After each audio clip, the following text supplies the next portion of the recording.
All right, thanks everybody for welcome to the August 6th, 2024 Technical Committee meeting. Meeting's being recorded. Please turn on your cameras during the roll call for attendance as well as voting items. If anyone online should experience difficulties during this meeting, please send a message in the chat box. So at this time, I'll ask Ms. Rebecca Dable to start the roll call and determine voter member participation. Rebecca. Good morning. Good morning. City of Annapolis, Present. Anne Arundel County, Here. Baltimore City, Here. Baltimore County. Present. Thank you. Carroll County, Harford County. Claire Stewart here. I'm sorry, was that Carroll County? Yes. Oh, thank you. Harford County, Howard County, Here. Queen Anne's County, Here. MDOT, Here. MDE, Here. MDP, Here. MDOT, MTA, Here. MDOT, SHA. Here. Thank you. Thank you, Rebecca. So the first item on today's agenda is approval of our July Technical Committee minutes. And that's from the joint ICG Technical Committee meeting on July 2nd. Have the Technical Committee members had a chance to review the minutes? I assume so, hearing no one. If so, can I have a motion and a second to approve the minutes? Howard County motion. If David from second. Okay, we got Howard County. The motion and Brian second from Anne Arundel County. Minutes, let's see. We'll now vote on the minutes. When your name is read, please indicate aye or nay. Rebecca, please read down the list of the members. Annapolis, Aye. Anne Arundel County, Aye. Baltimore City, Aye. Baltimore County, Aye. Carroll County, Aye. Harford County, Howard County, Aye. Queen Anne's County, Aye. and MDOT. Aye. Thank you. Thank you, Rebecca. So the minutes are approved. We'll now move on to the action items. The first action item today is Resolution 25-7, which would consider as approval for the 2022-2025 CMAQ mid-performance report for the second reporting period. Ms. Anna Marshall will provide us with the relevant information. Anna?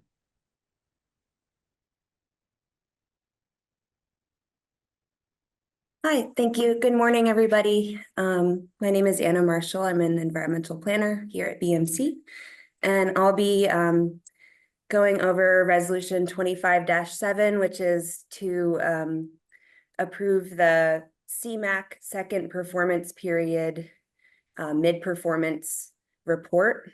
And if recommended for approval, this will be included in the MDOT report, which is due to the feds in October. So just a little background, from my the July Technical Committee meeting, I went over this too, but just as a recap, the MAP 21 and the FAST Act required performance measures for state DOTs and MPOs to assess traffic congestion and on-road mobile source emissions for the purpose of carrying out the Congestion Mitigation and Air Quality Improvement Program, which is also known as the CMAQ program.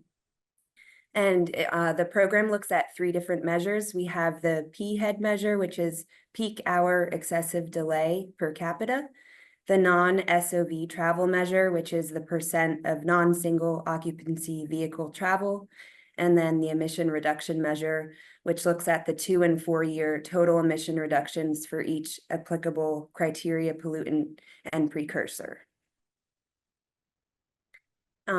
This chart here is just showing an overview of kind of where we are in the process. So we had the first reporting period from 2018 to 2022, and now we're in the second performance period, which covers 2022 to 2025. And we're currently at the mid-performance progress report, and that is due to the federal FHWA on October 1st. So first, looking at the P-head performance and target changes. So all of this target discussion and performance discussion was coordinated with MDOT, and targets should be reasonable based on analysis of trends and projection of future efforts. And the P-head measure was looked at using the RIDIS software, and the performance was showing that the Baltimore urban area met the 2-year target exactly at 14.8 annual hours, and then the Aberdeen urban area exceeded the target, performing at 7.4 hours, where the target was 6.9. So after looking at the trends and coordinating with MDOT, it was determined to increase the 4-year target for 2025 to 16.9 annual hours for the Baltimore urban area and 8.3 hours for the Aberdeen area. For the percent non-SOV performance and targets, after looking at the trends and performance, it was determined that no changes were recommended for the percent non-SOV, and all of this data comes from the US Census American Community Survey 5-year trends. And for the emission reduction performance and targets, so in both cases for the NOx emissions and VOC emissions, the performance exceeded the target, which in this case is a good sign, because that means we're helping to reduce the pollution more than what was the target. And so for the projects receiving CMAQ funds in the Baltimore area, that for the performance, there was 73.47 kilograms per day reduced, and for VOCs, we had a performance of 6.98 kilograms per day reduced. And in 2 years, we'll look at the 4-year target and performance there. But there's no recommended changes for these targets at this time either. And that is all I have for you today. And if you have any questions, let me know. But the BRTB mid-performance report is included in the resolution, and we'll have more information on data and trends and everything else. So thank you. Thank you, Anna. Okay, before we get to any questions or comments, we'll ask for a member to move for approval of resolution 25-7 and then a second. Howard County moves for approval. Okay, Howard County moves for approval. And Queen Anne's County will second. Thank you, Steve. Queen Anne's County second. Does any member have any questions or comments on this resolution?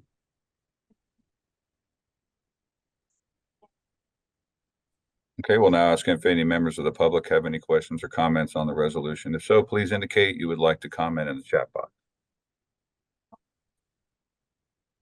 And Regina, she's checking the chat box. Does anybody have any comments? Questions? No, there is no one currently in the chat box. Thank you. Okay, so we'll now vote on for approval of the 2022 to 2025 CMAQ mid-performance report. And thank you, Anna. Doing that, for the second reporting period. When your name is read, please indicate aye or nay. Rebecca, can you please read down the list of members? Annapolis, Aye. Anne Arundel County, Aye. Baltimore City, Aye. Baltimore County, Aye. Carroll County, Aye. Harford County, Howard County, Aye. Queen Anne's County, and MDOT. Aye. Thank you. Thank you, Rebecca. The resolution is passed. We're going to move on now to recommended action item on resolution 25-8. We will not consider a request from Howard County for one change in the functional classification for 10 Oaks Road in Howard County.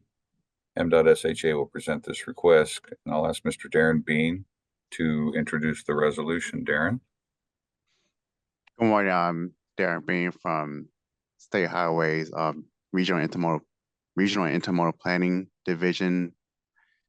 And I'll be going over the proposed reclassification for 10 Oaks Road in Howard County. Can you go to next slide, please?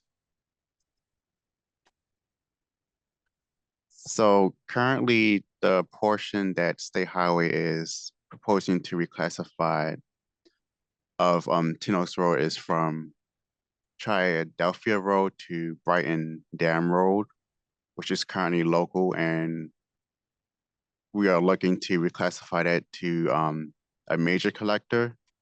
And currently, two portions of 10 Oaks Road are already classified as major collectors. The first being Perferkin Road to Triadelphia Road, and the second portion is from Brighton Dam Road to Maryland 108. You go to next slide, please. So following Federal Highways guidelines for highway functional classification, there are three reasons why State Highway is proposing to reclassify 10 Oaks Road. The first is due to system continuity. Federal Highway recommends that a single stretch of road should share the same functional class instead of carrying different functional classes. Next is the annual average daily traffic. So based on State Highways Data Services Division 2023 data for the AADT, the road currently sees approximately 5,000 vehicles, and this is more suitable for major collectors. Federal Highway recommends that major collectors should at least have a range between approximately 1,000 to 6,000 of AADT, whereas local roads should have approximately around 70 to 800 vehicles. And the last reason is highway design. Because two portions of 10 Oaks Road are already classified as major collectors, those roads may have different design standards compared to the portion that is classified as local road. And for example, if maintenance needs to occur, the portions such as like repavement, the portions that are already major collectors could potentially receive federal funds to do certain types of maintenance work, but for the local road portion, that will be a little bit more restricted due to limited funds. Can you go to the next slide, please? So we have already coordinated with Howard County in July and received their concurrence. And we're currently in a step of coordinating with BRTB on this matter.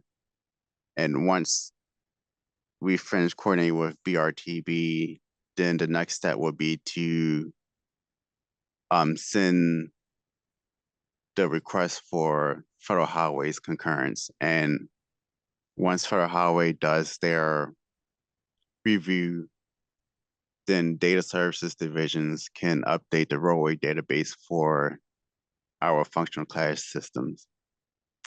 And that is all I have for today. All right, thank you, Darren. Once again, before we get into any questions, we'll ask for a member to approve Resolution 25-8 and then a second. Can I have a member motion for approval? Howard County, since it's our road, will motion for approval. Thank you, David. Howard County motions for approval. Anne Arundel will second. And thank you, Brian. Anne Arundel second. Do any members have any questions or comments on the resolution?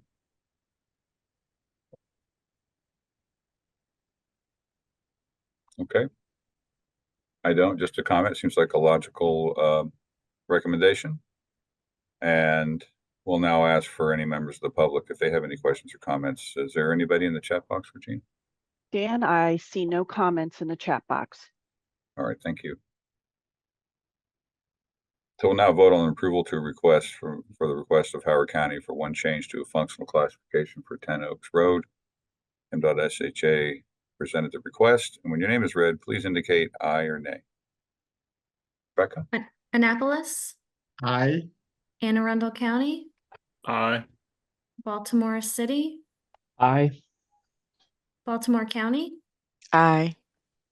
Carroll County, Aye. Harford County, Howard County, Aye. Queen Anne's, Aye. and MDOT. Aye. Thanks, everyone. Thank you, Rebecca. The resolution has passed. Okay, that concludes our action items on today's agenda. So now we'll move over to a presentation on Be More Bus.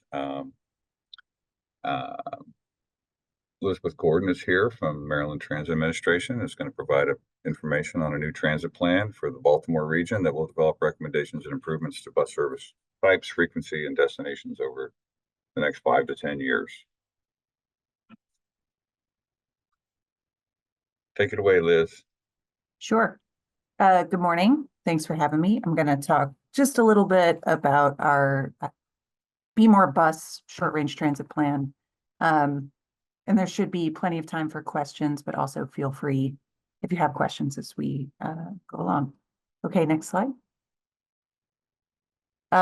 I'm just going to give a basic overview, talk about the timeline on which this is unfolding, talk a little bit about what we've found in some of our existing conditions work, how we're thinking about public engagement, how we're doing it. I'm going to talk a little bit about some of the stuff we put out there in public engagement phase 1, which was really an effort to do some education on the basics of service planning in addition to getting some input. And then we'll talk about kind of what's coming next and how to stay engaged. Okay.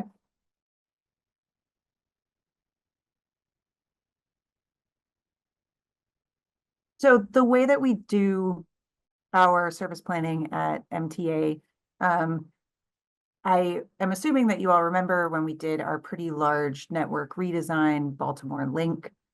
We don't do anything like that very often. That requires a ton of communication with the public because there's a lot of things that change. And there's a real cost to changing things that dramatically for our riders and for our operators and for our ability to deliver the service. So we don't do that very often, and we do that sort of very advisedly. But we do change our service several times a year. There's only once a year that we do major service changes. So anything that adds a route, drops a route, lengthens or shortens a route, moves bus stops, changes span of service. While we can introduce pilot services at other times, we really can only do those big permanent major changes once a year through our annual service plan. That's due to, again, a best practice to let the service be out there and be legible, and also because of our collective bargaining agreement with our operators. So there's this middle space of planning between the very occasional network redesign and the annual service planning process, where we want to get some input, do some analysis, do some good thinking about what our service should look like over the next 5 to 10 years. But outside of that more fine-grained and reactive annual service planning process. And so part of what this plan is intended to do is to lay out some sort of large priorities to accomplish during our annual service planning windows over the next 5 to 10 years. Additionally, we know that bus is our heavy hauling mode. We operate 5 modes. We operate commuter rail, metro, light rail, mobility, and commuter bus and core bus.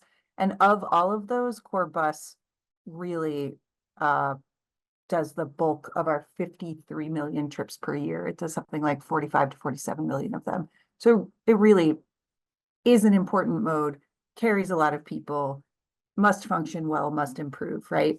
So another part of what this plan is seeking to do is to get input and do analysis to inform what our priorities should be if and as we receive more resources to really improve that core bus mode. Next slide. When we talk about improving the service, we are sort of leaving aside for this plan discussions about kind of the basics of service delivery. So we're leaving aside on-time performance, reliability, that kind of thing, not because it's not important, but because that's something that we're taking on an ongoing basis. We're always trying to improve. We hold ourselves to those metrics all the time and are always trying to improve that because we know that cut runs and unreliable service make our service really difficult for people to depend on. So that we're working on all the time. But for something like this, which is more of a long-term planning effort, thinking about what we should do with more resources, what we're talking about considering is having more frequency, having the buses on the routes that already exist run more often, increasing the span of service. So we have some services that don't run very late on weekends, don't run very late into the evening, don't run very frequently midday, expanding that service span. Thinking through not like a whole route redesign for the whole network, but some places where there's an additional route that would be necessary, maybe an extension, things like that to connect to some emerging destinations. Because we know that while our network doesn't change very often, land use is sort of constantly changing. And if there are emerging job centers or growth in housing in specific locations, the ideal is that the development occurs near the existing transit, but if it occurs a little further out and it becomes a big enough node or destination that we want to serve it, this is a good opportunity to look into that.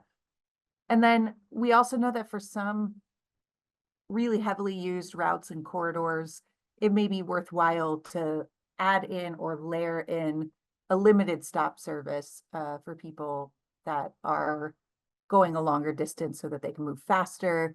And where that's appropriate will really be based on both input and data about people's travel patterns. Next slide.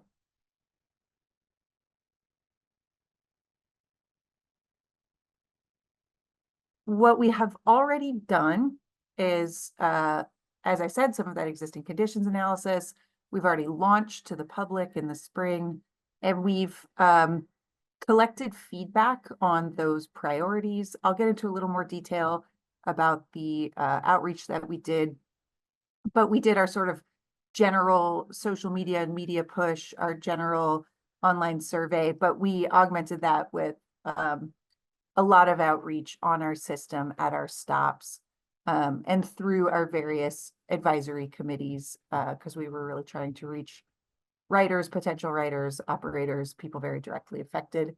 What we are undertaking right now is using all of that input on all of our priorities, using that data analysis and the outcomes of it to develop recommendations kind of at the route level to get quite specific. And we're assembling those recommendations into kind of scenario packages that will allow in the next couple of months, it'll allow us to get feedback from the public on those priorities that they already gave us input on, seeing how those priorities sort of come together in different ways to create a package of recommendations. And then they'll be able to give very specific feedback on those. Once we've received the feedback on those more specific recommendations, we will, take that under advisement, make changes to our recommended scenarios, and ultimately publish the final plan about what we're thinking about in terms of what we would do with additional bus resources. Next slide.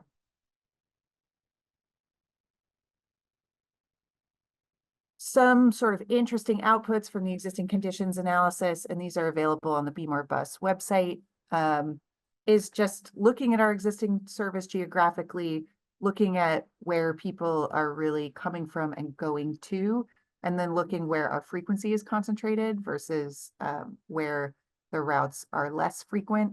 And we just found that that was helpful for people as they're trying to understand what we should do with the system to be able to visualize what the system does now. Next slide. And then to kind of return to the subject of the public engagement with a little more specificity, we did have a website and a press release. We did have conversations with elected officials everywhere where this is relevant. We did do a lot of flyering at high ridership stops. We did displays on our vehicles, and then we did some of that media campaigning. And we went and presented to like our bus operations performance squad, our operator advisory council, our various youth transit council, the Baltimore Regional Transit Commission, and various jurisdictional partners. And then we did try to go to events where people would already be gathered to let them know about this. Next slide. And once they were sort of aware, engaged, some of the things that we asked for in terms of feedback were, as I said, ranking the priority of the priorities that we put out there, sort of ranking which were most important to them. And you can see these are all among the things that we were considering, but we're allowing people to say, is it more important that the network of frequent routes expand, or is it more important that we reach new destinations? And the ranking mechanic is kind of important because unfortunately, if you just sort of let people rank each one independently, or sort of say in an open answer format, what would you like your transit system to do? It is very easy for them to ask for things that are in tension with one another, for them to say, we would like for the service to be more frequent, but we would also equally like for it to go to new places. We would like for it to be fast traveling through the corridor, but also we would like a stop every block so that it stops right in front of my house and right in front of my work. So at all times, since we're in a reality where we have a limited amount of resources that we're trying to distribute, and that those priorities will tug on one another. So at all times, we're trying to build our outreach to allow people to productively engage and give us information that we can actually use in that context. Next slide. Another piece of that was a little bit of education that came sort of bite-sized as part of the survey, which was explaining the difference between local service and limited stop service and express service. Next slide. And also explaining that tension between the frequency versus the coverage of our service. Next slide. We also did have some conversation about allowing people to highlight new destinations that they think that we should serve. Again, you know, we've got a finite amount of resources, a finite amount of peanut butter, and if you spread it further, it'll be thinner, right? So we're taking under advisement any recommendations for new destinations, but those would have to be backed up with data saying that these are really important places to serve. And we would also be thinking through what kind of service made sense to go there. Is it more like a contracted commuter service, or would it be our core service? Things like that. Next slide. So that's where we are now. As I said, we are going to go back to the public and back to our stakeholder groups with these approaches to distributing our resources in the future. And we'll be doing community organization outreach, presentations to our stakeholders, distributing material, and then again, leaning into reaching out to current writers on our system. And then this time we will do more standard open houses. If you want to know more, this is the website. The survey is sort of technically not open, but if you answer it, we'll read it. And there will be new info going up in about a month or so, and do, you know, keep an ear out for how to get engaged in that September-October comment period. So that's the bulk of what I have. And if there are any questions, I'm happy to answer them.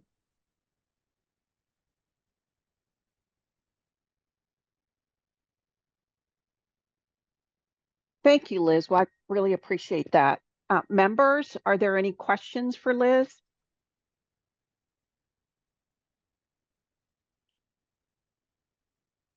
Can't believe the group is quiet. I do have one question for you, Liz.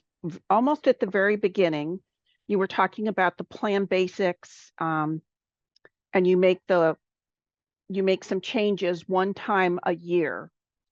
Is there a month that usually happens? Is that consistent? Yes. So our annual service plan process has its own page on our website, but this is a highly regulated process, right? So it is, so the way that we gonna get a little insidery here, but the way that we divide up work so that it goes from being the schedule that has to get onto the street to being the actual schedule that our operators work on a day-to-day basis, is through something called a PIG. And so several times a year, our scheduling team in our Office of Service Development takes all of the places that buses need to be at certain times and cuts that all the way down into individual bus runs and assembles those runs into scheduling blocks, which are then distributed out to our operators during the process called the pick. And there are rules around the pick in terms of who gets to pick first based on seniority and other factors. And once a year, one pick a year, there can be these major changes. The rest of the year, it's sort of internal tweaks. And that is about to happen. I think it's August 25th, perhaps, that our major annual service change will go into effect for this year. We sort of think of it as the fall service change, but the actual pick occurs sort of towards the end of summer. And preceding that, there are all sorts of requirements that we have to hit. So all of that analysis has to occur, all the scheduling has to occur, the run cutting, the blocking. And then there's, you know, union review of the schedules to make sure that they meet their needs. There's a Title VI service equity analysis that has to be done. There are some legislative reports that we have to do. There's a public comment period. There's notification to affected communities at the comment period. So yeah, it's a really regimented schedule. We have a page on our website about it. And we're right in the thick of it. Got it. Thank you. Mm-hmm. Are there questions from any other members? Wow. Well, thank you very much, Liz. We look forward to maybe sharing in some of the public involvement during the fall. Yep, happy to do that. Great. Thank you, Liz. Very good presentation. That's probably Thank why you. we don't have a lot of questions. Thank you. I gave everyone more information than they wanted about bus planning, and so I guess I'll just leave. Thanks, everybody. Thanks a Thank lot. you. Okay, so we're up to item 5. We're going to get some UPW updates from Todd. Mr. Todd Lang will share information on the new MPO Institute. Good morning, everyone. So in one of our previous Unified Planning Work Programs, or the annual planning work program, the BRTB set aside some funding for transportation planning training. We all recognize that a lot of their budgets are, somewhat constrained. You don't really have a lot of opportunities to go out and do training specifically related to metropolitan planning organizations and the work of the BRTB. So we partnered with AMPO, the Association of Metropolitan Planning Organizations, as they are developing what they call the MPO Institute. So you should be getting an email here soon, if you haven't already, inviting you to the MPO Institute. I'm going to unshare and reshare my screen to give you a better picture of kind of what that looks like. But the idea behind this is that these are going to be online training programs that will be available to BRTB and technical committee members so that they can get a better feeling for the workings of the MPO and then some other topics that are related to federal transportation funding. So the first 2 classes that the AMPO MPO Institute has initiated are the MPO 101 class and the federal funding class. So I'm going to click on the item here and just see if, let's see, hopefully everyone can see the MPO 101 course. You'll see up top that it says get this course for $395. Once you sign into the class, into the program, these will be free and available to you. But for example, this MPO 101 class is a fairly rigorous class. It gives you actually 11 continuous maintenance credits if you are a certified planner. And that means that it's roughly about 11 hours worth of teaching about different MPO products and then how MPOs work. The recommended pacing for this is 4 weeks. I'll kind of scale down so you can see you do this in modules. So the first set of modules is looking at the history and regulations of MPOs, looking at the planning rule, MPO structures, and how we set up the boundaries of MPOs. Then the next series of modules actually looks at federal funding for transportation, so federal aid highway program funding, and then the Highway Trust Fund and how the funding actually gets down to metropolitan planning organizations.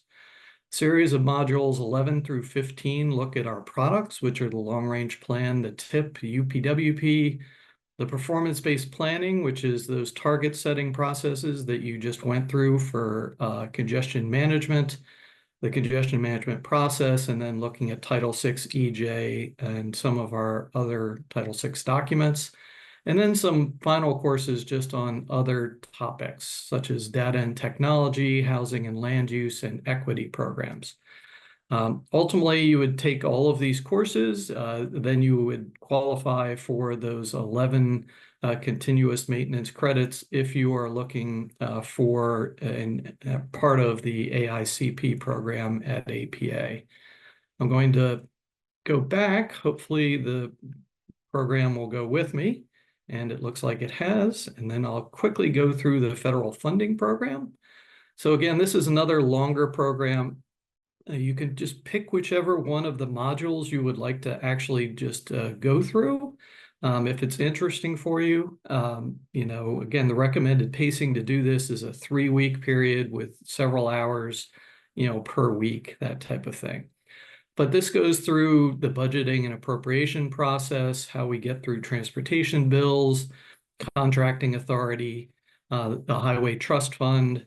Next series of modules, again, goes into the different types of federal highway and FTA funding that are programmed through the Metropolitan Planning Organization, but then also goes into some of the discretionary grant programs. And then how it is programmed, what's the role of the TIP, what's the role of the state, and then how you actually work with some of the federal accounting programs known as FEMAS if you become a direct recipient. So I'm going to back out. Again, this is just an online program that we're hoping to expand here at the BRTB by actually adding some locally generated projects and courses. So ones might be how you submit a project for consideration into the TIP or the long range plan, or how do you do an amendment for the TIP or plan, or go into some of our other planning factors such as safety or freight, just to give you a feel for kind of what the work is of the MPO and what we specifically do here in the Baltimore region. So we have currently subscribed for 40 licenses for the MPO Institute. That gives us enough licenses for every BRTB and technical committee member to actually log into the program and become a member of this MPO Institute, and some select new members of the BMC staff to give our staff some training also. So be on the lookout for an email from AMPO and the MPO Institute. If you have any questions as you're trying to sign into that program, please let us know. And if you don't receive an email, please reach out to myself, tlang@baltometro.org, or my phone number is 410-732-9566. Hopefully you all know it by now, and we can see how we can potentially get you into the program. But again, we have limited number of licenses. So be on the lookout for an email from AMPO, and if you have any issues signing in, again, please get back to us. Meanwhile, I'll turn it back to the chair and just see if there's any questions.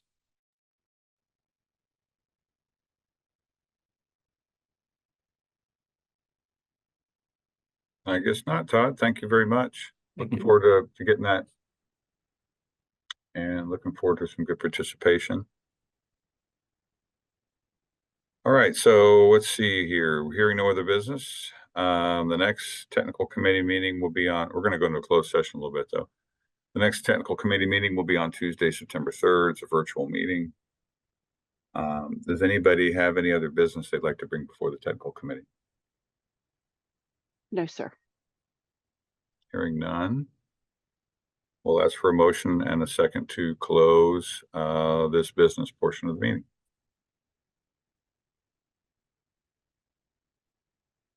Howard County motions. Thank you, Howard County motions. Queen Anne's County will second.